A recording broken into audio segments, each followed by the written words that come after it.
Welcome to the voice of Christ by reverend Nathaniel सिक्का।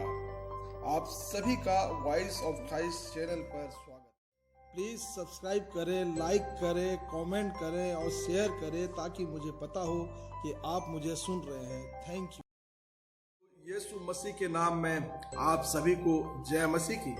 और जहां कहीं भी आप हैं, मेरी शुभकामना है, मेरी प्रार्थना है कि प्रभु आपकी सहायता करे जीवन के विपरीत परिस्थितियों में, कि आप प्रभु के अनुग्रह में, प्रभु की आशीषों में जीते रहें। प्रभु का अनुग्रह आपके जीवन पर अब बना रहे।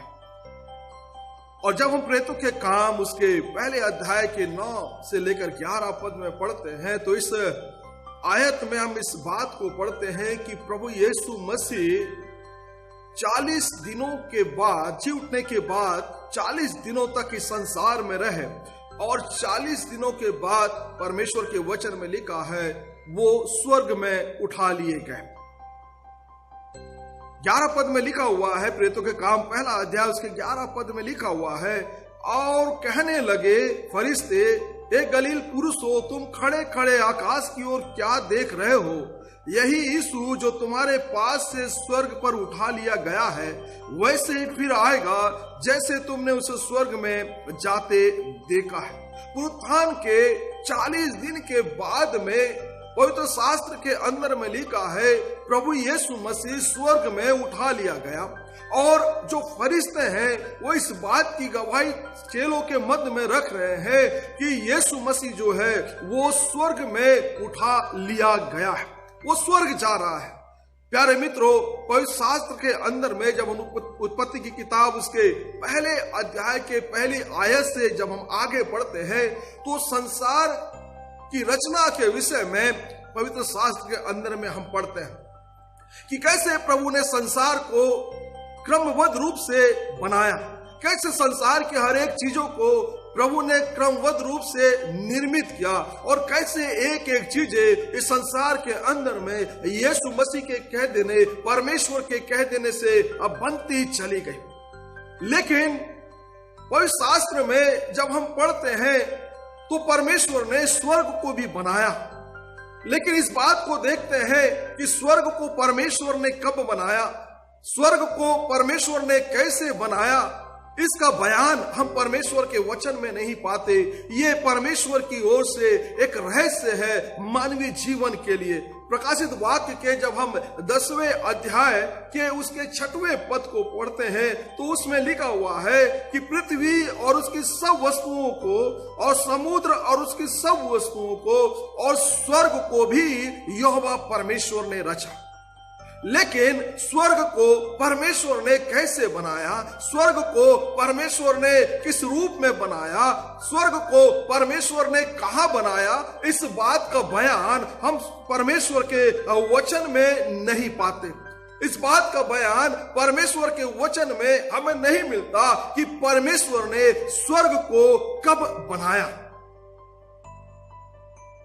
और हम जब परमेश्वर के जीवित कलाम में इस बात को देखते हैं तो हमें पता तो चलता है कि स्वर्ग है और स्वर्ग का निर्माण हुआ है, लेकिन परमेश्वर ने इस स्वर्ग को कहां पर बनाया है, कहां पर स्थापित किया है, ये रहस्य है। और ये परमेश्वर और परमेश्वर के कुछ दास और कुछ संत जानते हैं। दुनिया में बहुत सारे वैज्ञानिक हुए जिन्होंने सारे संसार को खंगाल लिया, सारे ग्रहों पर चले गए, चांद सितारों पर चले गए, और सब ग्रहों की उन्होंने खबर भी ले ली, लेकिन स्वर्ग का तनिक भी बातें उन्हें पता नहीं चली। स्वर्ग किसी भी रूप में उन्हें नहीं मिल पाया। स्वर्ग उनके नजरों से, उनके विवेक से, उनकी सोच और उनकी समझ से करोड़ों करोड़ों दूर है। वे कभी स्वर्ग का पता नहीं लगा पाए।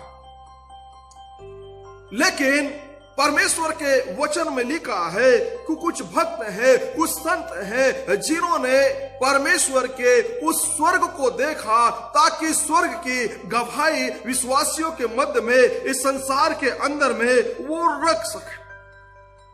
विश्वासियों को स्वर्ग के विषय में बताया जा सके, उन्हें विश्वास दिलाया जा सके। जिन बातों को वैज्ञानिकों से, जिन बातों को बुद्धिमानों से परमेश्वर ने छुपा कर रखा, वही बातें, स्वर्ग की बातें अपने कुछ विश्वासियों को, अपने कुछ संतों और भक्तों को परमेश्वर ने प्रकट किया, ताकि स्वर्ग की गवाही उनके जीवन में की जाए कि उनका विश्वास प्रभु यीशु मसीह में और विश्वासी जीवन में और दृढ़ और मजबूत हो सके।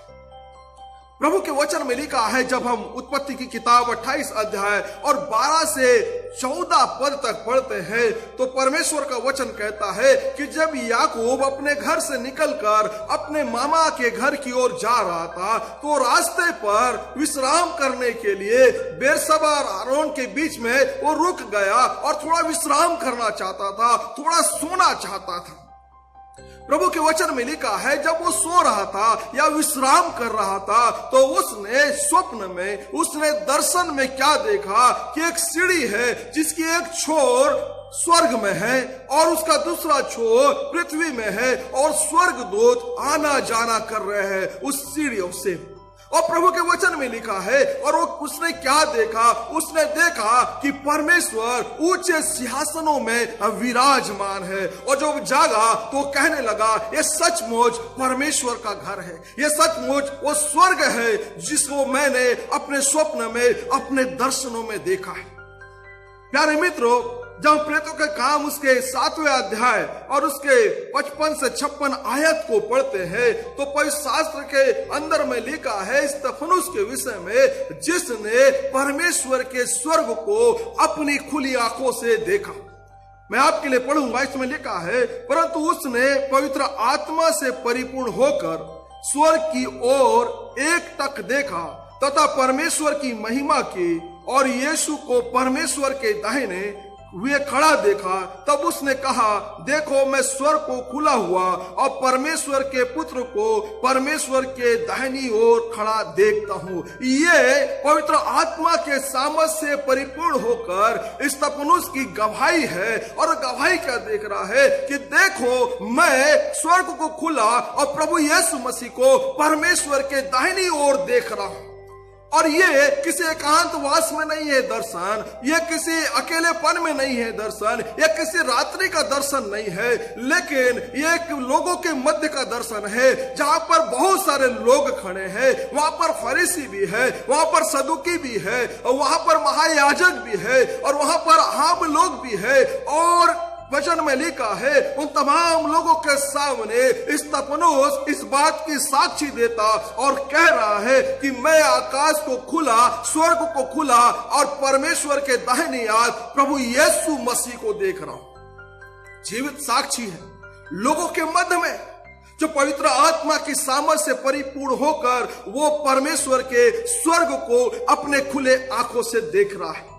भाई शास्त्र के अंदर में जब हम परमेश्वर के वचन में पढ़ते हैं, प्रकाशित वाक्य 4 और उसके पहले पद से लेकर 5 पद तक, तो इसमें लिखा है, इन बातों के पश्चात मैंने दृष्टि की और देखो स्वर्ग में एक द्वार खुला हुआ है। तुरही की ध्वनि के समान जो प्रथम आवाज मैंने सुनी, उसने कहा, यहाँ ऊपर आ, मैं तुझे उन बातों को दिखाऊंगा जिसका इसके पश्चात होना अनिवार्य है। यूहन्ना का दर्शन है, पवित्र शास्त्र के अंदर में लिखा है, और उसने स्वर्ग की एक झलक देखी है। और पवित्र शास्त्र के अंदर में लिखा है कि उसने इस दर्शन को देखा और स्वर्ग की बहुत सारी बातों को अपने दर्शन के अनुसार देखा। आज भी बहुत सारे लोग हैं जो स्वर्ग को देखने की गवाहियां देते हैं। आज भी बहुत सारे लोग हैं जो इस बात की साक्षी देखते हैं कि हाँ, हमने परमेश्वर के स्वर्ग को देखा है। संतों ने भविष्यवक्ताओं की किताबों के अंदर में परमेश्वर के स्वर्ग राज की चर्चा है, जहां पर कई नबियों ने उस स्वर्ग राज को देखा है। प्यारे मित्रों, इंसान कितना मेहनत कर ले, कितनी बुद्धि लगा ले, लेकिन यदि परमेश्वर ना चाहे तो कोई व्यक्ति स्वर्ग को नहीं देख सकता। जैसा कि मैंने आरंभ किया, संसार के बहुत सारे वैज्ञानिक लोग हैं, संसार के बहुत सारे बुद्धिमान लोग हैं, संसार के बहुत सारे लोग हैं जो स्वर्ग को ढूंढना चाहते हैं, जिन्होंने सारे प्रमाण को खंगाल लिया है, कई ग्रहों तक पहुंच गए, लेकिन स्वर्ग नहीं देख पाए। कारण क्या है? क्योंकि परमेश्वर नहीं चाहता कि कोई व्यक्ति अपने ज्ञान से, कोई व्यक्ति अपने बुद्धिमान से, कोई व्यक्ति अपने तर्क से, कोई व्यक्ति अपने भुजबल से परमेश्वर के राज को या स्वर्ग राज को देख सके। परमेश्वर चाहता है, जिसे चाहता है वही परमेश्वर के राज को देख सकता है। और पवित्र शास्त्र के अंदर में जिन्हें परमेश्वर ने सामर्थ दिया, जिन्हें परमेश्वर ने अपना स्वर्ग दिखाना चाहा, वे लोग परमेश्वर के स्वर्ग की झलक को देखे, ताकि मनुष्य के बीच में उसकी गवाही हो सके कि उन्होंने स्वर्ग को देखा है, ताकि संसार के अंदर में मनुष्य उनकी गवाहियों पर भरोसा करके एक बेहतर जीवन इस संसार के लिए जी सके। एक बात जो आपको नोट करनी है, एक बात जो आपको अपने मन विचारों में रखनी है, जो मैं आपको कहना चाहता हूं, और वो ये बात है कि स्वर्ग एक काल्पनिक जगह नहीं है। स्वर्ग एक काल्पनिक जगह नहीं है जिसे लोग केवल कल्पनाओं में सोचते हैं, लेकिन पवित्र शास्त्र कहता है और लोगों की गवाहियां कहती है कि स्वर्ग का अस्तित्व है, वो काल्पनिक स्थान नहीं है, लेकिन उसका अस्तित्व है। परमेश्वर ने उसे बनाया है और बहुत से संतों और भक्तों ने उस राज को, उस स्वर्ग को अपनी आंखों से पवित्र आत्मा के सामर्थ्य में देखा है, और बाइबल इस बात की साक्षी है। इस बात को आप याद रखिए कि जो स्वर्ग है वो कोई काल्पनिक स्थान नहीं है, जैसा कि बहुत से लोग सोचते हैं, जैसा कि बहुत से लोगों का मानना है कि कोई स्वर्ग नहीं है, कोई नर्क नहीं है, जो कुछ है इस संसार के अंदर में है। लेकिन पवित्र शास्त्र की और पवित्र संतों की यह गवाही है कि स्वर्ग काल्पनिक नहीं है, लेकिन स्वर्ग का एक अस्तित्व है। स्वर्ग परमेश्वर ने बनाया है और वो है परमेश्वर का वचन की ये साक्षी है, और बहुत से विश्वासी भाई बहनों की ये साक्षी है। बाइबल पवित्र शास्त्र में हम जब पढ़ते हैं तो यहाँ पर स्वर्ग के विषय में कुछ बातें परमेश्वर का वचन कहता है। जब हम परमेश्वर के वचन यूहन्ना रचित सुसमाचार और उसके 14 अध्याय के उसके 2 पद को पढ़े तो इसमें प्रभु यीशु मसीह क्या कहता है? मेरे पिता के घर में रहने के बहुत से स्थान है। यीशु मसीह उस स्थान की बात कर रहा है जिसे मैं और आप स्वर्ग स्थान कहते हैं, और उस स्वर्ग स्थान के विषय में परमेश्वर का वचन कहता है, यीशु मसीह कहता है कि वो मेरे पिता का निवास स्थान है, जहां मैं तुम्हारे लिए जगह तैयार करने जा रहा हूं। परमेश्वर के वचन में हम पढ़ते हैं तो इस बात को पाते हैं कि ना केवल स्वर्ग परमेश्वर का निवास स्थान है, लेकिन स्वर्ग परमेश्वर का राज है, जहां की परमेश्वर राज करता है, जहां की परमेश्वर राज करता है। प्यारे मित्रों, प्रभु यीशु मसीह ने अपनी प्रभु की प्रार्थना में जब चेलों से वार्तालाप के तो उन्हें इस बात की शिक्षा दी और प्रार्थना में एक बात सिखाया और कहा कि आप कहे ना प्रार्थना में कि जैसे तेरी इच्छा स्वर्ग में पूरी होती है। न केवल परमेश्वर का स्थान स्वर्ग है, न केवल परमेश्वर का राज्य स्वर्ग है, लेकिन स्वर्ग में परमेश्वर की इच्छाएं पूरी होती है। स्वर्ग परमेश्वर के अनुसार चलाया जाता है। स्वर्ग परमेश्वर के नियम और मर्जी के अनुसार वहां पर जीवन जिया जाता है। इस संसार के अंदर में हम जी रहे हैं और बहुत से विचारों के साथ, बहुत सी मर्जियों के साथ अपने जीवन का निर्वाह कर रहे हैं। कभी आत्मा से भरे हैं, कभी आत्मा से प्रेरित हैं, तो हम ईश्वरीय विचारों के साथ इस संसार के अंदर में जीते हैं। और कभी यदि हमारे जीवन में अपने ही कोई विचार है तो हम अपने इंसानी विचारों के अनुसार अपने जीवन में जीते हैं, अपने इंसानी विचारों के अनुसार, अपनी मर्जी के अनुसार अपने जीवन का निर्वाह करते हैं। कई जब जीवन में उतार चढ़ाव आते हैं तो शैतानिक विचार भी हमारे जीवन में आ जाते हैं और शैतानिक विचारों के आधार पर हम अपना जीवन जीने लगते हैं। कई प्रकार की विचारधाराएं इस संसार के अंदर में हमारे जीवन में काम करते हैं। कभी हम परमेश्वर के विचारों से प्रेरित होकर काम करने लगते हैं, कभी हम अपने इंसानी विचारों से प्रेरित होकर काम करने लगते हैं, कभी शैतानिक विचारों से प्रेरित होकर वो काम करने लगते हैं। लेकिन स्वर्ग राज के विषय में परमेश्वर का जीवित कलाम कहता है कि स्वर्ग राज परमेश्वर की इच्छा के अनुसार चलाया जाता है। स्वर्ग राज परमेश्वर की मर्जी के अनुसार चलाया जाता है, क्योंकि वहां पर सब कुछ परमेश्वर के मर्जी के अनुसार होता है। यदि आप कल्पना कीजिए, इस संसार के अंदर में भी परमेश्वर की मर्जी पूरी होती, इस संसार में भी परमेश्वर की इच्छाएं पूरी होती। हर इंसान, हर व्यक्ति, चाहे वो किसी भी जात का हो, किसी भी कौम का हो, यदि वो परमेश्वर की इच्छा के अनुसार चलता, यदि वो परमेश्वर की मर्जी के अनुसार चलता, तब दुनिया कैसी होती, तब दुनिया कितना सुंदर होता। तब दुनिया में ना तो भूख होती, ना महामारी होती, ना अन्याय होता, ना किसी को दुख होता, ना किसी को तकलीफ होती, क्योंकि परमेश्वर की मर्जी चलती। स्वर्ग पवित्र शास्त्र के अंदर में लिखा हुआ है कि वहां पर परमेश्वर के मर्जी चलती है। ना केवल उसका निवास स्थान है, ना केवल उसका वो राज है, लेकिन पवित्र शास्त्र कहता है कि स्वर्ग में परमेश्वर पिता की इच्छाएं पूरी होती है। स्वर्ग परमेश्वर की इच्छा के अनुसार चलाया जाता है।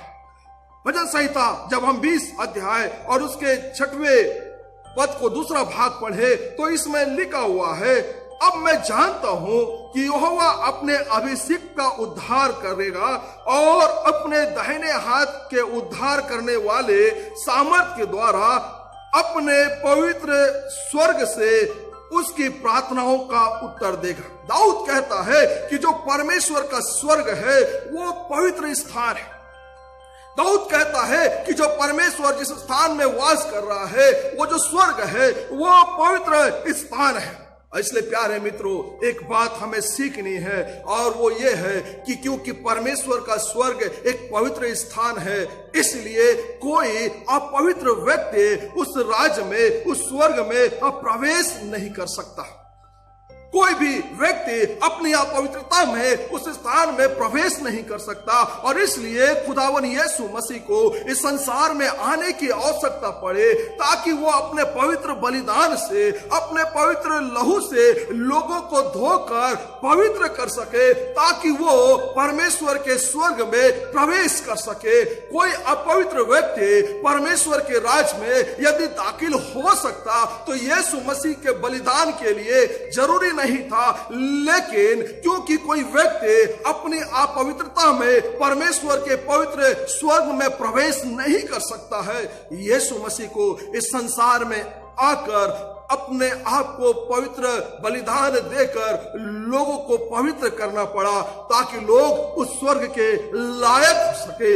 इसलिए प्यारे मित्रों, जीवन के अंदर में हमारी जो प्राथमिकता है वो ये होनी चाहिए कि हम स्वर्ग जीवन की किस प्रकार से तैयारी संसार के अंदर में करते हैं। यूहन्ना कहता है, देखो परमेश्वर का मेमना जो जगत के पापों को उठा ले जाता है। ये सफाई इसलिए, ये मेमना इसलिए, उसका पवित्र लहू इसलिए ताकि हम पवित्र किए जाए उस स्वर्ग राज्य के लिए। प्यारे मित्रों, पवित्र शास्त्र के अंदर में जब प्रकाशित वाक्य और उसका 7वां अध्याय और 16 पद से उसका 17 पद तक पढ़ते हैं तो उसमें स्वर्ग की कुछ विशेषताओं के विषय में बताया गया है। पवित्र शास्त्र कहता है, वे फिर कभी भूखे और प्यासे ना होंगे, उन पर ना धूप ना ही तपन होगी, क्योंकि मेमना जो सिंहासन के मध्य में उनका चरवा होगा और जीवन के जल के पास उनकी अगुवाई करेगा और परमेश्वर उनके आंखों से सब आंसू पोंछ डालेगा। दुनिया में वो तमाम विश्वासी जो सकरे मार्ग पर चल रहे हैं, वे तमाम विश्वासी जो परमेश्वर के मार्ग में चलने के कारण से अनेक प्रकार के दुखों से छलनी है, अनेक प्रकार की समस्याओं से छलनी है, अनेक बार परमेश्वर के मार्गों में चलने के कारण से उनका तिरस्कार किया जाता है, अनेक बार परमेश्वर के मार्गों में चलने के कारण से अनेक विपत्तियां उनके जीवन के अंदर में आती है। कई बार बदहाली, कई बार तंगहाली, कई बार बड़ी बड़ी विपत्तियां, कई बार बड़ी बड़ी समस्याएं जो केवल इसलिए कि वो परमेश्वर के मार्गों में चलना चाहते हैं उनके जीवन के अंदर में आती है। पर शास्त्र कहता है ऐसे लोग जो परमेश्वर के रास्तों में चलने के लिए दुख उठाते हैं, ऐसे लोग जो परमेश्वर के मार्गों में चलने के लिए कष्ट सहते हैं और भूखे भी रहते हैं, प्यासे भी रहते हैं, और शास्त्र कहता है ऐसे लोगों के लिए कि परमेश्वर उनके सारे भूख को, उनके सारी प्यास को, उनके सारी पीड़ाओं को उस स्वर्ग के अंदर में समाप्त कर देगा। और इब्रानियों की किताब 4 अध्याय के उसके 9वें पद में लिखा है, इसलिए परमेश्वर के लोगों के लिए शब्द का विश्राम बाकी है। वो अनंत आराम, वो अनंत विश्राम उन तमाम लोगों के लिए बाकी है जो इस संसार के अंदर में प्रभु के मार्ग में चलने के लिए दुख उठा रहे हैं, तकलीफ सह रहे हैं, समस्याएं सह रहे हैं, बीमारियां सह रहे हैं, अभाव सह रहे हैं, तिरस्कार सह रहे हैं, इनकार सह रहे हैं, और तब भी परमेश्वर के मार्गों में बने हुए हैं। पर शास्त्र कहता है उनके लिए परम विश्राम बाकी है। यदि संसार के अंदर में वे प्रभु यीशु मसीह के लिए भूखे सो रहे हैं तो पर शास्त्र में लिखा है वे लोग परमेश्वर के राज में वो आत्मिक मंडला से, वो स्वर्ग भोजन से, वो जीवन के वृक्ष के फल से तृप्त किए जाएंगे। यदि संसार के अंदर में उनके कपड़े प्रभु यीशु मसीह में फाड़े गए हैं, उन्होंने नंगाइयों को देखा है, परमेश्वर के वचन में लिखा है वे लोग परमेश्वर के स्वर्ग में श्वेत वस्त्र धारण करेंगे। अपने जीवन की तमाम समस्याओं के मध्य में, पीड़ाओं के मध्य में यदि वे रात नहीं सो पाए हैं तो पवित्र शास्त्र में लिखा है वो परमेश्वर के राज में अनंत विश्राम को अपने जीवन के लिए पाएंगे। प्यारे मित्रों, ये पवित्र शास्त्र में परमेश्वर की जीवित कलाम में हम पढ़ते हैं यूहन्ना ने अपने दर्शन में कुछ लोगों को देखा है, और उस दर्शन में उसने देखा, जब स्वर्ग का दर्शन देखा तो उसने कुछ लोगों को देखा उस अपने स्वर्ग के दर्शन में, और जब उसने स्वर्ग का दर्शन देखा तो उसमें उसे बहुत से लोग दिखाई, उसमें उसने बहुत से लोगों को देखा, लेकिन कुछ लोग हैं जो यूहन्ना को परमेश्वर के स्वर्ग में नजर नहीं आए, जो आपको देखने की आवश्यकता है, आपको समझने की आवश्यकता है कि वो कौन लोग हैं जो परमेश्वर के स्वर्ग में यूहन्ना को दिखाई नहीं दिए, यूहन्ना को नजर नहीं आए। प्रकाशित वाक्य 20 अध्याय और जब हम उसके 10 पद को पढ़ते हैं तो उसमें लिखा हुआ है उनको भरमाने वाले शैतान उस अग्नि और गंधक की झील में डाल दिया गया जहां वो पशु और झूठे नबी भी डाले गए थे। वे अनंत काल तक दिन रात पीड़ा से तड़पते रहेंगे। पर शास्त्र में लिखा है शैतान और झूठे नबी जो झूठा प्रचार करते हैं वो परमेश्वर के स्वर्ग में यूहन्ना को जो दर्शन में देख रहा है नजर नहीं आए। भाई शास्त्र में लिखा है इनका भाग स्वर्ग में नहीं था। और इसलिए प्यारे मित्रों, हमें इस बात को ध्यान रखना है, इस संसार के अंदर में यदि शैतान के साथ में हमारे विचारों की मित्रता है, यदि शैतान के साथ में हमारे कार्यों की मित्रता है, यदि शैतान के साथ में और किसी प्रकार के हमारे जीवन में कोई मित्रता है तो उसे तोड़ दे, उस मित्रता को हम समाप्त कर दे, क्योंकि पवित्र शास्त्र में लिखा है कि शैतान का भाग परमेश्वर के स्वर्ग में नहीं है। यूहन्ना ने शैतान को उस स्वर्ग में नहीं देखा। और इसलिए प्यारे मित्रों, हम अपने जीवन के अंदर में यदि किसी प्रकार की मित्रता शैतान के साथ में है, विचारों के, कर्म के, तो उन तमाम मित्रता को हम छोड़ दे, त्याग दे, ब्रेकअप कर ले और हम अपने जीवन में आगे बढ़े। कहीं ऐसा ना हो कि हमारा मित्रता जो शैतान के साथ में है, विचारों के द्वारा, कर्मों के द्वारा, उसके कारण से हम कहीं परमेश्वर के राज से, स्वर्ग राज से वंचित ना हो जाए। दूसरी बात, प्रकाशित वाक्य उसका 21 अध्याय के 8वें पद में हम पढ़ते हैं, जिन्हें यूहन्ना ने परमेश्वर के राज में या स्वर्ग राज में जिन लोगों को नहीं देखा, उसकी चर्चा यहाँ पर लिखी गई है। यहाँ पर लिखा हुआ है, परंतु डरपोकों, अविश्वासियों, घृणितों और सब झूठों का, हत्यारों का, जादूगरों का, व्यभिचारियों का भाग उस झील में होगा जो आग और गंधक से जलती रहती है, और यह दूसरी मृत्यु है। कुछ लोग हैं जिनके विषय में यूहन्ना चर्चा कर रहा है कि ये लोग हैं जो परमेश्वर के राज में दिखाई नहीं दिए, ये लोग हैं जो परमेश्वर के स्वर्ग में दिखाई नहीं दिए। प्रभु के वचन में लिखा है, वे लोग डरपोक हैं, वो अविश्वासी हैं, वे घृणित काम करने वाले लोग हैं, वे झूठे लोग हैं, वे हत्यारे लोग हैं, वो अविश्वासी लोग हैं, वो व्यभिचारी लोग हैं, वो जादू टोना करने वाले लोग हैं, जिन्हें यूहन्ना ने परमेश्वर के उस स्वर्ग राज में नहीं देखा। वे तमाम लोग जो बुराइयों से लिप्त हैं, वे तमाम लोग जो बुराइयों में अपने जीवन का निर्वाह कर रहे हैं, पवित्र शास्त्र के अंदर में लिखा है, वे ऐसे लोग हैं जो यूहन्ना के दर्शन में, जो स्वर्ग का दर्शन है, उसमें वे नजर नहीं आए। प्यारे मित्रों, इन दिनों में हमें अधिक से अधिक सावधान रहने की आवश्यकता है।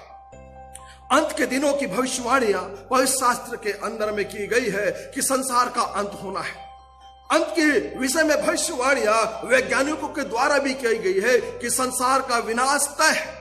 अंत की भविष्यवाणी ज्योतिष विद्याओं के द्वारा भी की गई है। नास्तिक भी मानते हैं, आस्तिक भी मानते हैं, धार्मिक लोग भी मानते हैं, वैज्ञानिक लोग भी मानते हैं, ज्योतिष विद्या से परिपूर्ण लोग भी मानते हैं। दुनिया का हर व्यक्ति इस बात को मानता है कि संसार का विनाश, संसार का अंत तय है। अगर संसार का अंत तय है तो हमें सोचने की आवश्यकता है कि यदि संसार तबाह हो गया, संसार का अंत हो गया, तो हम कहां रहेंगे, हमारा जीवन कहां जाएगा, हमारे पास में क्या कोई ऐसा सुरक्षित ठिकाना है जिस ठिकाने में हम अपने परिवार के साथ, हम अपने लोगों के साथ में सुरक्षित रह सके। क्या हमारे पास में यदि संसार तबाह हो जाए, संसार नाश हो जाए, संसार का विनाश हो जाए, तो क्या कोई ऐसा स्थान है हमारे पास में जहां कि हम अपने जीवन के साथ, अपने परिवार के साथ, अपने लोगों के साथ में सुरक्षित रह सके? ऐसा कोई स्थान नहीं है। संसार का यदि अंत होता है, संसार का यदि अविनाश होता है, तो हमारे पास में ऐसा कोई संसाधन नहीं है, हमारे पास में ऐसा कोई स्थान नहीं है, हमारे पास में ऐसा कोई रहवास नहीं है, ऐसा कोई ठिकाना नहीं है कि हम अपने जीवन को, हम अपने लोगों को बचाकर सुरक्षित उस स्थान में रह सके। यदि कोई ठिकाना है तो वो परमेश्वर के पास में है। यदि कोई ठिकाना है तो वो स्वर्ग है जो परमेश्वर ने बनाया है। और पवित्र शास्त्र में हम पढ़ेंगे तो इस बात को पाएंगे कि स्वर्ग में किन लोगों को यूहन्ना ने देखा। कौन है जो नजर आए यूहन्ना को उस स्वर्ग के अंदर में? प्रकाशित वाक्य यदि 7 और उसके 13 और 14 पद को पढ़ूं तो इसमें लिखा है, इसके पश्चात प्राचीनों में से एक ने मुझसे पूछा, ये जो श्वेत वस्त्र धारण किए हुए हैं वो कौन है और कहां से आए हैं? मैंने कहा, प्रभु तू ही जानता है। उसने मुझसे कहा, ये वो है जो उस महाक्लेश से निकल कर आए हैं और इन्होंने अपने वस्त्र को मेमने के लहू से धोकर श्वेत किया है। यूहन्ना ने कुछ ऐसे लोगों को देखा स्वर्ग राज के अंदर में कि जो लोग श्वेत वस्त्र पहने हैं, जो लोग परमेश्वर की इबादत कर रहे हैं। और यूहन्ना से पूछा जा रहा है प्राचीनों के द्वारा, क्या तू जानता है कि ये लोग कौन है? और यूहन्ना कहता है, मैं तो नहीं जानता। तो प्राचीन कहता है, ये वो लोग हैं जिन्होंने मेमने के लहू से अपने वस्त्रों को श्वेत किया है और महाक्लेश से निकल कर आए। प्यारे मित्रों, ये वो लोग हैं जो इस संसार के अंदर में जीवन की तमाम परिस्थितियों में अपने वस्त्र को जो यीशु मसीह से धोए गए उसको फिर मैला होने नहीं दिया, उसे गंदा होने नहीं दिया, उसको कुचला होने नहीं दिया, उसको संभाल कर रखा और उसके श्वेतता के लिए, उसकी पवित्रता के लिए वो कई दुख सहे, कई कष्ट सहे, कई समस्याएं सहे, कई विपत्तियां सहे। उसके बाद भी अपने वस्त्र को जो उन्होंने मेमने से धोकर पवित्र किया है उसको शुद्ध रखा। प्रभु के वचन में लिखा है ये वो लोग हैं, ये वो लोगों की भीड़ है जो महाक्लेश से निकल कर आए हैं और जिन्होंने अपने वस्त्र को मेमने के लहू से धोकर श्वेत किया है। आज हमारा जीवन प्रभु यीशु मसीह में यदि श्वेत किया गया है, यीशु मसीह में धोया गया है, तो प्यारे मित्रों इसकी पवित्रता को बनाए रखने की जिम्मेदारी वो हमारे जीवन की है, ताकि हम अपनी पवित्रता को अपने जीवन के अंदर में बनाए रखें। क्योंकि यूहन्ना कहता है कि मैंने उन लोगों को देखा जो श्वेत वस्त्र पहने हैं और जिन्होंने मेमने के लहू से अपने वस्त्रों को धोकर साफ किया है। मत्ती रचित सुसमाचार उसके जब हम 5वें अध्याय के उसके 12 पद में पढ़ते हैं तो पवित्र शास्त्र में इस बात को लिखा है, आनंदित और मगन हो क्योंकि स्वर्ग तुम्हारा प्रतिफल है। पवित्र शास्त्र के अंदर में यह लिखा गया है कि संतों का, विश्वासियों का जो प्रतिफल है वो स्वर्ग राज, जो प्रतिफल है वो महान है, जो स्वर्ग के रूप में परमेश्वर उनके जीवन को देना चाहता है। प्यारे मित्रों, जब हम प्रेरितों का काम उसके पहले अध्याय के 10वें पद को पढ़े तो इसमें लिखा है, जबकि वह जा रहा था तो वो जाते हुए आकाश की ओर एक टक देख रहे थे। यहां पर जब आप पढ़ेंगे तो इस बात को पाएंगे कि जब प्रभु यीशु मसीह का स्वर्गारोहण हो रहा है, वो स्वर्ग की ओर जा रहा है, तो चेले उसे एक टक देख रहे हैं। उनकी नजरें प्रभु यीशु मसीह पर, उनकी नजरें स्वर्ग पर है। इस संसार के अंदर में हमारी नजरें कहां है?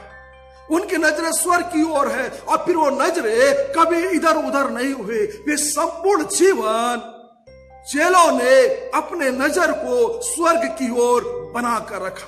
प्यारे मित्रों, हमारी नजरें संसार के अंदर में कहां है? हमारी नजरें कहीं वहीं तो नहीं जहां पर हवा की नजरें थे, जो उस फल को हवा देख रहे थे और जिस फल को खाकर उसने अपने जीवन को खो दिया। क्या हमारी भी नजरें ऐसे ही किसी बात पर तो नहीं है, ऐसे ही किसी चीज पर तो नहीं है, ऐसे ही किसी चीज को तो हम नहीं देख रहे हैं जो हमारे जीवन को तबाह कर सकता है? वही शास्त्र में लिखा हुआ है कि चेलों की नजरें प्रभु यीशु मसीह और स्वर्ग पर एक टक लगी रही।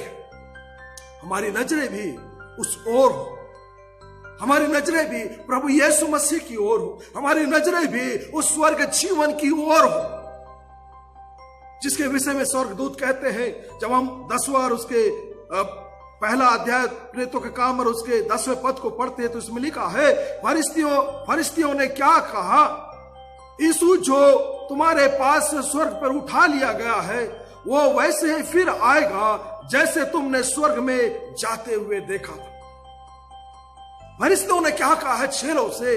वो वही यीशु मसीह है जो जा रहा है और जैसा वो स्वर्ग में जा रहा है ठीक वैसे ही इस संसार में तुम उसे आता हुआ भी देख पाओगे। और इसलिए प्यारे मित्रों, हमारी नजरें प्रभु यीशु मसीह पर, हमारी नजरें उस स्वर्ग जीवन पर लगी रहे, ताकि जब प्रभु यीशु मसीह इस संसार के अंदर में फरिश्तों के वचन के अनुसार जैसे संसार में लौट आएगा तो मैं और आप परमेश्वर के उस अनंत मिरास में, उस स्वर्ग में प्रवेश कर सके जिसे उसने ज्ञानियों से और बुद्धिमानों से और बलवानों से छिपा कर रखा है और कोई व्यक्ति अपने बल और अपनी सामर्थ्य में वहां दस्तक नहीं दे सकता। हमारे पास पृथ्वी के अंत के बाद में कोई ऐसा स्थान नहीं है जहां कि हम सुरक्षित अपने जीवन का आरंभ कर सकें। केवल स्वर्ग है जिसे परमेश्वर ने बनाया है और हमारे संपूर्ण जीवन की संपूर्ण नजरें उसे स्वर्ग पर लगी रहे, ताकि हम उसी को आधार बनाकर, उसी को लक्ष्य बनाकर अपने जीवन का निर्वाह करें। परमेश्वर इन वचनों के द्वारा आप सबको बहुत आयत की आशीष प्रदान करें। आइए अपनी आंखों को बंद करें और हम प्रभु से